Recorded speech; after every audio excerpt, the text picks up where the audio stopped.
అందుకే పెద్దవాళ్ళు ఒక మాట చెప్తారు, నీ జీవితం పండాలి అంటే నీకు పూజ వచ్చా రాదా వదిలేయి, నీకు వేదం తెలుసా తెలీదా వదిలిపెట్టేసేయి, నువ్వు ఉపనిషత్తులు చదువుకున్నావా చదువుకోలేదా వదిలిపెట్టేయి, రామాయణ భారత భాగవతాలు తెలుసుకున్నావా లేదా వదిలిపెట్టేయి, దక్షిణామూర్తి యొక్క మూర్తిని చూస్తూ కూర్చోవడం నేర్చుకో.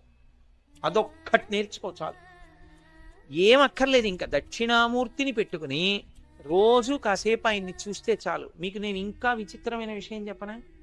సంటి పిల్లలు కొంచెం కొంచెం పెరిగి పెద్దవాళ్ళు అవుతున్నప్పుడు ఇంట్లో అందమైన దక్షిణామూర్తి విగ్రహం ఉండి, విగ్రహం అంటే ఫోటో కనీసం ఉండి, పిల్లలు కాసేపు దాని వంక చూడడం అలవాటైతే మీరు చూడండి, నేను యథార్థం చెప్తున్న, పెద్దలు నిర్ణయం చేసింది, వాళ్ళు కళ్ళు తిప్పి ఆడుకుంటూ ఆడుకుంటూ పాకడం కూర్చోవడం వచ్చినప్పుడు చూసినప్పుడు వాళ్ళు నిశ్చలంగా కాసేపు ఇలా దక్షిణామూర్తి వంకే చూస్తారు.